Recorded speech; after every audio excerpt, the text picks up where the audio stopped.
You're watching the Randy and Christa show. I'm Randy Alvarez. And I'm Christa Orecchio, and this is news that makes you healthier. And today we are talking about the changes in our food supply over the last 60 years, right, Randy? Yes, yes. And why our food is making us sick and what we can do about it so that we can all be healthier. So chemicals in the food. And we have good guests today, by the way. I am so excited Talk about who these. the guests are.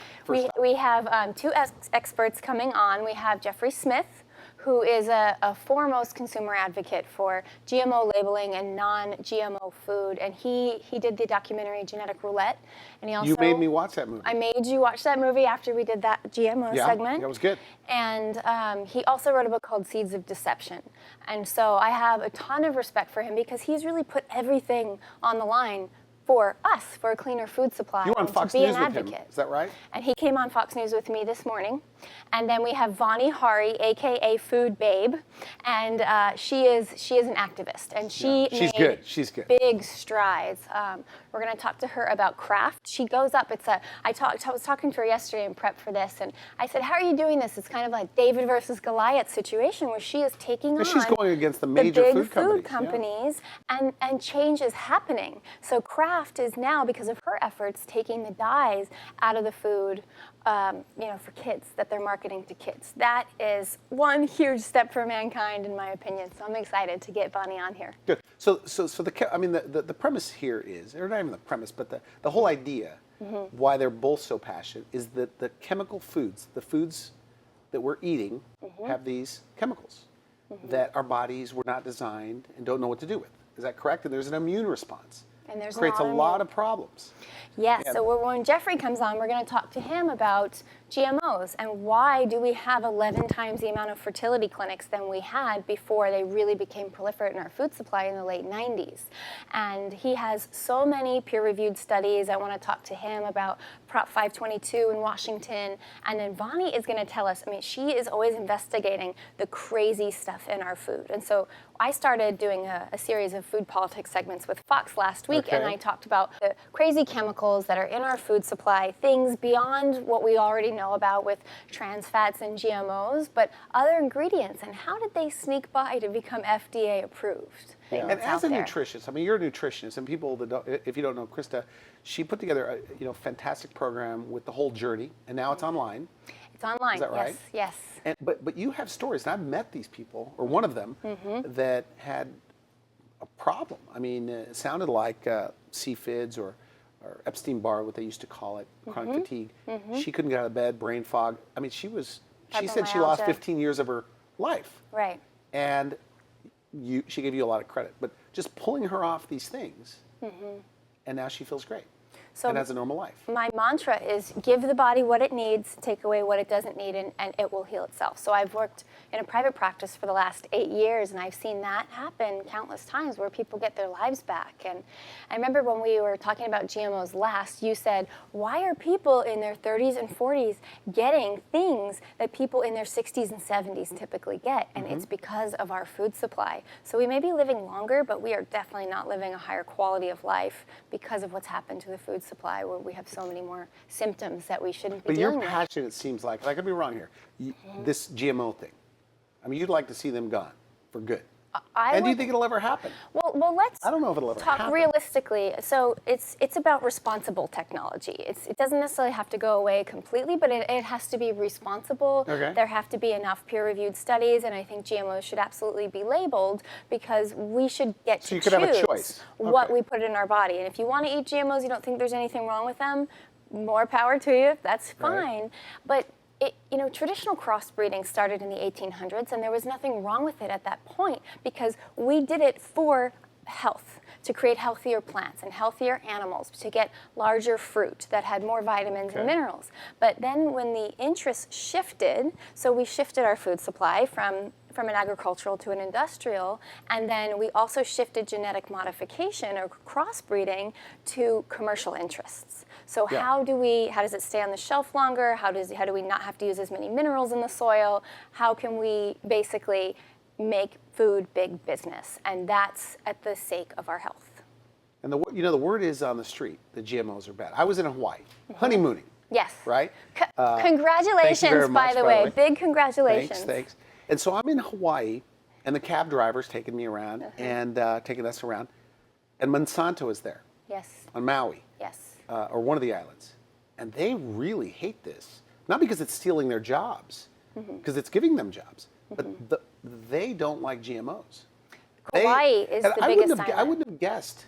And this is, these are people that have, grown up there and lived there, but they do not like this GMO either. Right, because that is a mecca. It's like a utopia, the Hawaiian Islands, for what they can grow and their fruit and everything. And so you want to go in there and mess with their food. And it's an island, especially Kauai, that's small. And then you have cross-contamination when the wind will blow these seeds over. And then you can't even protect the food that you want to have that's clean and organic. So I think they have every right to be upset about it. And we're going to interview these, on the show today.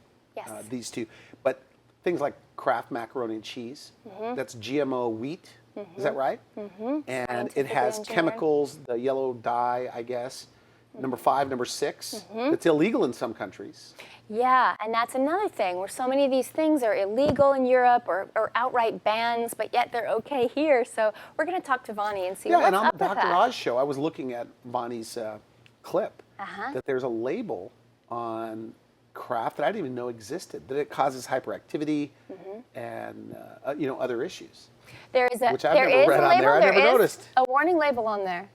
Isn't that interesting? I mean, I haven't looked at Kraft. Yeah, there's in so long. there's a label that it can may cause. It's like the smoking warning, may cause hyperactivity and changes in something like that. But it's like, you know why it does that?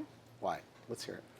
So when we run brain chemistry panels on kids, they have high glutamate. It's a marker for brain inflammation, and typically anybody with ADHD has high glutamate levels, and the dyes drive them up. So who are we going to interview first? We are interviewing Jeffrey Smith, the founder of the Institute for Responsible Technology. He did the documentary Genetic Roulette, and he wrote the book Seeds of Deception.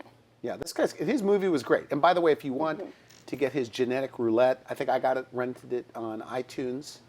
You can get a Genetic Roulette movie. We can put up the link. Yes. So back to today's topic and our first guest, Vani, via Skype. Yes. Tell us about Vani. Vani, aka Food Babe, she was working in management, I think, when I talked to her, and she said she's just a girl with a passion, and she really has a passion for clean food, and she thought it wasn't right what we were putting in our food supply. And when she cleaned up her diet, her whole experience of life changed. And so she's really just been a food activist and an advocate. But she's hot right now. She has like 1 million views. But because she's doing what no one else is doing, she's going up against these big food companies.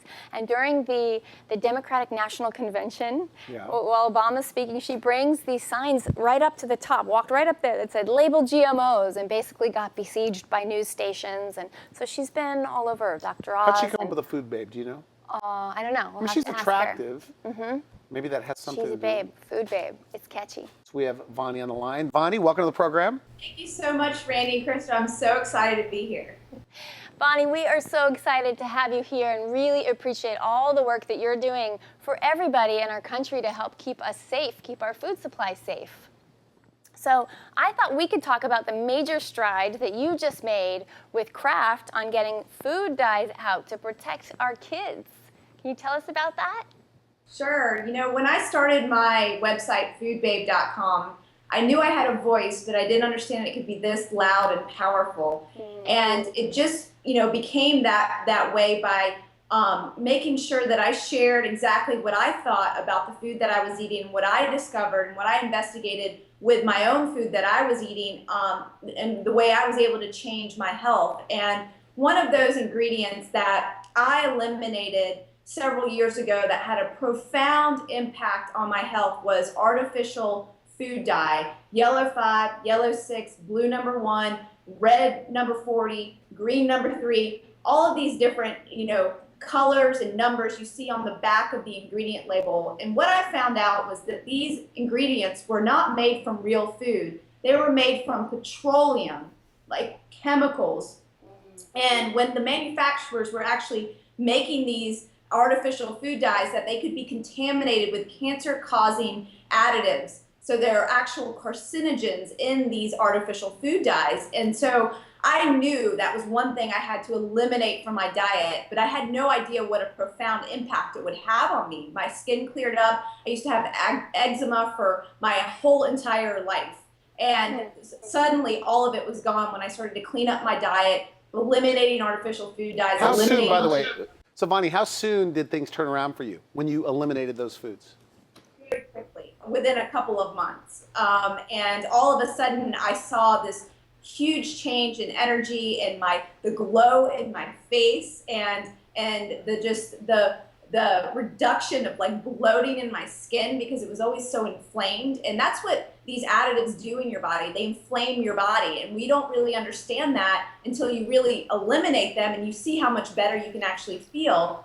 And so before I started this petition to remove artificial food dyes from Kraft mac and cheese, I found something that was really upsetting to me. And it brought out like thoughts of rage. I mean, I was so crazy upset when I found out that Kraft macaroni and cheese in Europe is reformulated without these artificial dyes, and that Kraft voluntarily removed them over 5 or 6 years ago. But that happens, I mean, all the time in so many things. You know, when we talk with Jeffrey about GMOs, I mean, there's bans, there's outright restrictions on so many of these food additives and GMOs all throughout Europe. So Europe here? so I get this straight. Europe has a cleaner version of Kraft macaroni and cheese. That's right. Right? They actually have a cleaner version. It's in a red box instead of a blue box, but I actually did a taste test, and actually Dr. Oz did a taste test on his show and showed that it tastes the same even with real food ingredients that make it that yellow with paprika and beta carotene. So there's no reason why Kraft, other than saving money on the bottom line, making this food company richer on our in our expense, then basically, I mean, they have no reason to keep these artificial food dyes. And we proved that by showing that there's no difference in taste. And we also, you know, I did a taste test on the streets of Chicago to show people, you know, I gave them the safe for better version. I had a friend send me packages of the UK version of mac and cheese so that I could sample it on the streets and like let people taste it for themselves. And they couldn't believe it tasted exactly the same. So one of Kraft's reasons why they didn't want to change the formula when I went and met with them at their headquarters after I delivered the petitions was because they said their customers want the formula to stay the same. But we proved that wrong. What really Kraft is saying that their bottom line is more important than the safety of Americans. So does it make it look better and taste better? Yeah, it does. And okay. You know, the thing with paprika and beta carotene, it's still really super bright yellow. So actually they both, you know, both versions glow.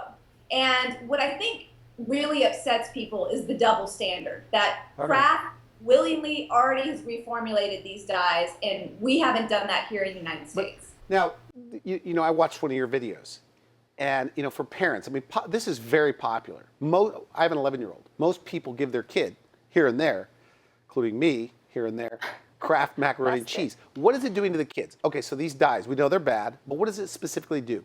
Any science on that? Yeah, FDA? absolutely. So there was a major study conducted that actually allowed the European Food Safety Organization to enact a warning label when an artificial food dye is used on a product. It says, may cause adverse effects on activity and attention in children. So there is a link between behavior problems and hyperactivity in children and these artificial food dyes. So the reason why I want to make example out of Kraft and why I started this petition is because I have 2 nephews. I care deeply about them. They're affected by these dyes, and there's no way that I would want to have a child in the future and not have a safe food system and safe food for them to eat. And there's millions of kids that are increasing their medications in relation to these issues, that are suffering from these issues and don't even understand that it's related to the food that they're eating. So Vani, can you tell us, how do you affect change? So how do you put pressure on these major corporations? I mean, you just pick up the phone and call, and what's your process to get them to act? Well, the first thing I like to do is write about it in a really emotional way. And I leave everything out on the paper or on the screen, if you will, on my blog. And you know, when I wrote about this and I appealed to the masses about how this is such an injustice, how an American company is reformulating their product with safer, better ingredients for other citizens, but not for their own American citizens, people felt a need to do something about it. So not only did they sign my petition, but they took the extra step. They went to their Facebook page. They went and told their friends about this injustice. They stopped buying Kraft macaroni and cheese. And this is what actually allowed, I believe, this change that just got announced last week, that Kraft will be removing three of artificial dyes from 3 of their products aimed at children, is because Annie's has seen an increase in 14% sales.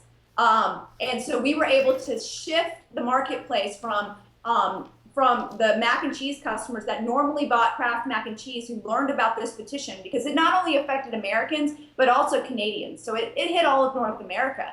And so we were able to shift the marketplace and affect Kraft's bottom line. And when you affect a company's bottom line with your message and the widespread awareness and education about a product and how their product is potentially harming millions of people, then you can enact change. And that's how you do it. You do it from every single angle. And these companies bet on you giving up. But I'm not someone who kind of gives up. I have a tenacity about me. And I've built this army that not only cares about what they're eating, but they're willing to take those extra steps. What about like Subway and these so-called sometimes healthy places to eat? Are you finding those also have some of these chemicals, GMOs? If you could elaborate on that. Yeah, absolutely. There's with the restaurants in this country, there's a widespread deception about what we're really eating when we eat outside of our home. When we outsource our food, Michael Pollan just wrote this amazing book called Cooked, and he talks about this, how we've outsourced our food to someone else. The most critical components of what we're putting in our body, we're allowing someone else to have control over that. And that's what we do when we go out to eat at places like Subway, Burger King, McDonald's, etc. We outsource our health to them. And what they're doing is they're in the game of profit. So they're going to use the cheapest ingredients possible to make their food. And one key example is Subway sandwiches. Subway is known as the weight loss, fast food chain. They have Jared as their, mascot, this guy who's lost hundreds of pounds eating their Subway sandwiches. But really, how healthy is he eating over sometimes 100 ingredients in a Subway sandwich, many of them all chemically made, not made with real food, not made with nutrition, and are using ingredients that are banned in other countries. A key ingredient in 9-grain Subway bread is called azocarbonamide. It is banned in Europe, Australia, and if you get caught in using it in Singapore, you get fined $450,000 because it causes asthmatic symptoms in workers. And people who eat this substance also have a reaction for allergies. Are these, by the way, are they flavor enhancers? Is that why they're doing it? Are they like excitotoxins if they're causing, asthma, things like that? Well, azodicarbonamide, what it allows a company to do is make their bread rise faster, so they can produce it cheaper and faster than allowing their bread to take longer. And it also adds a preservative content. Vani, are there any national chains that you think are safe to eat at, or any place that you'd see it, an airport? Chipotle is going to start labeling GMOs all over, right? That's right. And, it's really cool with Chipotle. I wrote about them last year, and they weren't releasing their ingredients online. And so I wrote about that. A petition was started on my behalf, and the Chipotle headquarters called me and worked with me. And on my birthday in March, they actually sent me a letter and said, ta-da, with a link to the ingredients. And so they had finally fully disclosed what was in their food, which was incredible, because before I had to get a worker at Chipotle to give me the information, like behind the scenes and behind his manager's back, to inform the public about what's really in their food. And one thing that I found out that is, a problem, I think, still with Chipotle's food is you can kind of navigate. You can eat the salad with the black beans without the genetically engineered ingredients, because now they're using organic black beans, and I think they use rice bran oil that's GMO free. But their tortilla, their main offering, their burritos, what they're infamous for, are using trans fat, which thank goodness the FDA is considering banning, because only a 40 calorie increase based on a 2,000 calorie diet can increase your risk of heart disease by like 23% or something ridiculous like that, is the study that I just read about that. So, this trans fat ingredient doesn't really belong in food with integrity. And so I hope that they get rid of that as well sooner than even the FDA enacts that new bill. Seems like they're trending that way. Are they owned by McDonald's? No, they're actually not owned by McDonald's. They were started and funded by some of the people who were involved at McDonald's, but not any longer. Wow. Okay. So Vani, we are just about out of time. Final message, anything else you want to ask her that's, knowing you had this interview, what do you want people to know? What's the takeaway here? And how can they find out more, by the way, about you, your blog, things like that? Well, I think the most important thing that people can do is, of course, vote with their dollars and make sure they're buying food from companies that are supporting our right to know, that are giving money towards yes on GMO labeling, making sure that they are supporting organic companies and not companies that are continuing to keep us in a disease state in the United States. And it goes beyond, just voting with your dollars and looking at the ingredient list, but it's also about like leading by example and sharing it with your friends and family. And that's how my blog, foodbabe.com, became, what it is today. Is I just wanted to share this information with my friends and family, and it was them that shared it with their friends and family that made it into, a 3 million person a month blog that people follow. And so if that doesn't inspire people to share information and to enact change, I don't know what will, because without these people, without the people who care more than just what they're eating and what they care about what all of Americans are eating, those people are the ones that got Kraft to change, that got Chipotle to list their ingredients, and those are the ones that are, it's our collective voice that's really helping change the food system. Okay, good. What's next for you, Vani? Well, I'm writing a book, so I'm busy working on that, and I'm going to be revealing a bunch of really amazing investigations in this book, and continuing to educate the public on what they can do to hold these food companies accountable. Good. Thanks for coming on the show, Vani. Yeah, thank you, Randy. Thank you, Krista. Thanks for being here. So Vani was great, and thanks for getting her to come on the show. How do you know her, by the way? How do you hear about her? Of course. I follow this woman, Marie Forleo, and she did an interview on her, and that was the first time that I had discovered her, and I just thought that was so cool, because so many people think, oh, why should I try? It's a huge food company. I can't get them to change. And here's somebody who is just persistent, not I going to think give a up. lot of people, there's people in the know. They know GMOs are bad. Okay? And then there are people that are watching this that have heard about GMOs. But I think that the main thing I'm hearing from you, especially you as a nutritionist, is, and with her, when she eliminated these things, she felt better. Her symptoms went away. Her skin got better. And so with kids with asthma, kids with ADD, or it's getting worse. Well, sure. She's saying her whole life she had eczema, and it's, we're suffering with all of this. We don't realize that we're auto-intoxicating, and that there is something we can do about it, and we can have a better life and feel better. Okay, up next, tell us about Drum Jeffrey roll. Smith. Up next, we have Jeffrey Smith from the Institute for Responsible Technology.